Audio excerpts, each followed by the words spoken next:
If you were born 100 years ago and it was the 1920s, you'd be in some ditch in northern France, living in the fucking mud, hoping not to get killed by a random sniper in some bullshit war you barely understand for 4 years. Then you'd come home and hope your wife hasn't been bombed. Yo! You understand? But that's the world. That's the world. The world has become exceptionally easy for a lot of men. It used to be a different place. Most men were cannon fodder. Most of us would have ended up in wars, dying for fucking no reason. Damn. Now we don't have to do that.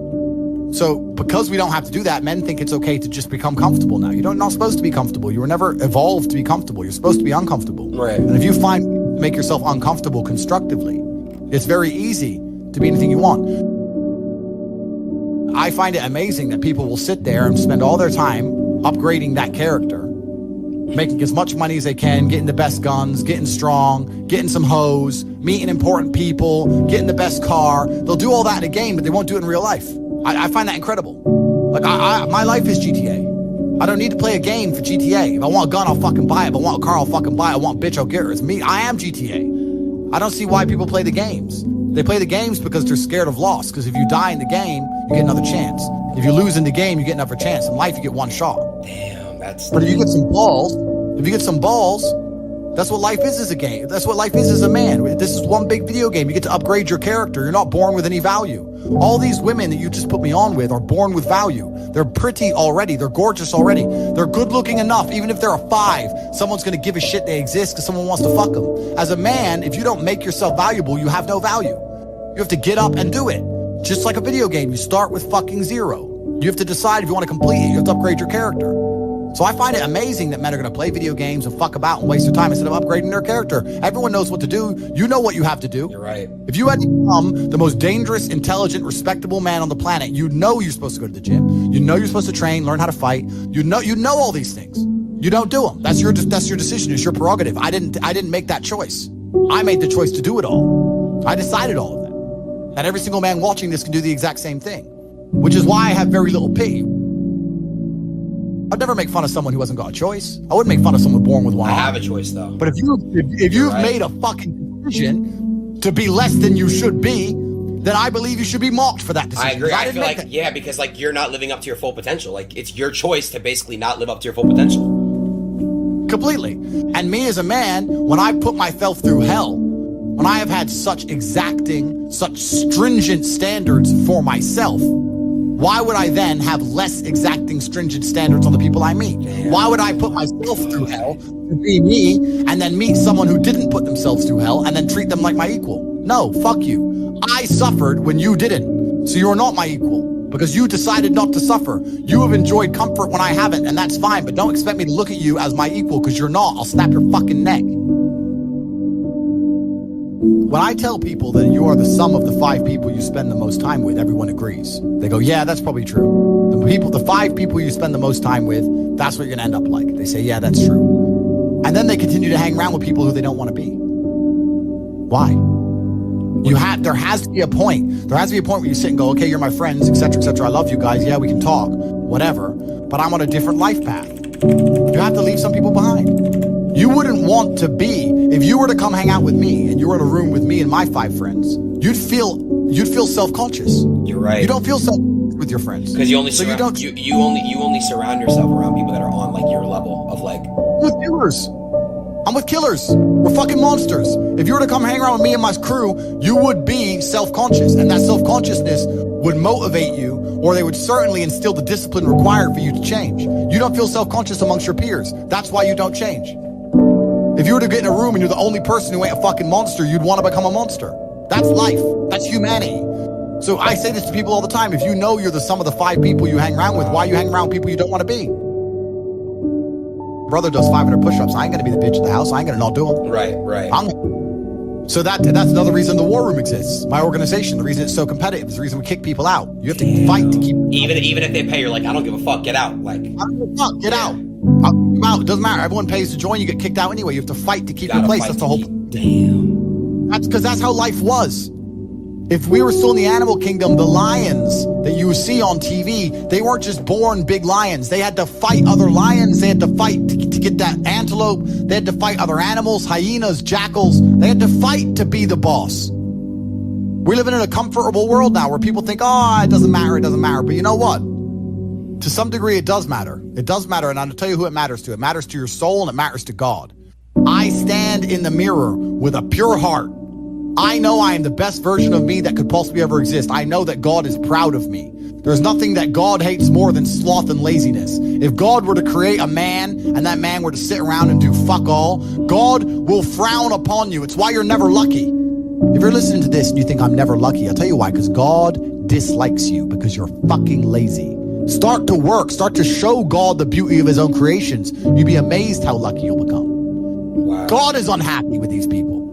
And inside their hearts, they're unhappy. We talk about depression, anxiety, all those things you mentioned earlier on this podcast. That comes from self-loathing. You loathe your own weakness. You loathe your own laziness. This is what all of these things are. I don't feel depression. How can I feel depression when I'm the most powerful version of me that I could ever fucking be? How can I feel depression when I can squeeze my own hand hard enough to break my own bones? How can I feel depression when I've smashed and destroyed 68 people's faces in front of me, men who thought they could test me in fair combat? How can I feel depressed? It's impossible.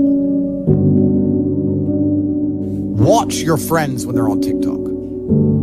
How long can they even focus on a video before they have to change? Half a second, a second. All of your minds are broken. You can't even focus on anything anymore. You're right. You are constantly distracted to the point where you can't even appreciate the good things in your life.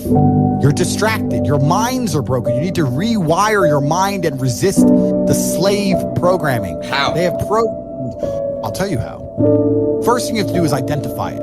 You have to identify what is happening to you. I use my mind to break the trap. What I do is I allow my enemy to manipulate me on purpose. And then I use my mind to break the trap and punish the perpetrators. I will sit on TikTok for a day and I'll just enjoy TikTok. And by the end of the day, I'll watch myself. How quickly I'm looking to be entertained, how little time I give a video, how fucked up I am. And then I'll blink and I'll cure my fucking brain. You must allow yourself to be manipulated and you must fix it. All of it. You just talked about not appreciating the things you have. Then blink and cure your brain. It's not difficult. There's just no competition because everybody's fucking distracted. They're getting distracted by this, distracted by that, watching fucking Netflix, jerking off to Pornhub like fucking jackasses. It's so easy to win if you can control your own mind. But it seems that nobody fucking can. And that's how the people who run the world keep the world running, because they have all the slaves exactly where they need them to be, permanently distracted and semi-depressed, working their asses off in jobs which will never satisfy them and never pay enough money. That's the Matrix. I can't imagine a mind frame or a mindset where I want to do something and can't do it. Right. So it's almost difficult for me to answer that question, because if you have that kind of mind, if your mind is so fundamentally broken that you cannot do with your own mind what you want to do, right? You know, like that, then you're just fucked, right? Life is hierarchical. There's always going to be kings and there's always going to be peasants. If you have a mind that you can't control, then you're never going to be a king. You're going to be a peasant. That's your life. You have a peasant's life ahead of you, and that's your destiny. Enjoy, right? There's always been peasants. That's life. But I believe that the most important thing you can do as a man is to gain control of your mind. Once you have control of your mind, life is so ridiculously easy. It's so ridiculously easy. It's so easy to be in. People say to me, Tate, you're in good shape, but all you do is drink vodka and travel the world. You're never even home. You never even have a gym. How do you do it? It's ridiculously easy if you control your mind. If I decide to do 1,000 push-ups, I'll do them. Maybe I have to do them one at a time. Maybe I'll get tired. Maybe I need a break. I'm going to do 1,000 because I said I'm going to do 1,000. It's not fucking hard. Everyone knows what they're supposed to do. Once you control your mind, it's easy, right? Getting over a breakup with that bitch. You miss that girl, you're upset, you miss her with all your heart, But once you realize she's gone, if you control your mind, she's gone now. She's gone now, I'm going to miss her. That's a shame. Off to the gym. You either control your mind or you don't. And all of these things stem from the same problem. It's something you can do. It's something that is learned. It's something that is taught. But it's something that I needed to survive. So for me, it's easy, right? It's all I've ever known. Right. But people have they don't need it to survive, so they never develop the skill. That's just how it works. At the end of World War II, when men went to Europe and saw unspeakable horrors at the end of World War II, did they all come home and need therapy, or did they all come home and get back to life? Get back to life. Because that was, everyone was taught to have a mind that they control because they needed it to survive. There's no one else. That's how life worked back then. Do what I'm supposed to do. Wow. It's not a matter of how I feel or how I'm motivated. If I was depressed, it's impossible, but if I was depressed, my life would be, and the day-to-day activities would be exactly the same as if I was ecstatically happy. You wouldn't be able to see a difference. I'd be up at the same time. I'd be in the gym the same. I'd be doing the same shit. Those are my duties my duties to God. How I feel has nothing to do with it. Completely unrelated. How I feel is unrelated to my duties to God. They don't change based on how I feel. They're the same. And they will be completed because I refuse to fail God or my bloodline.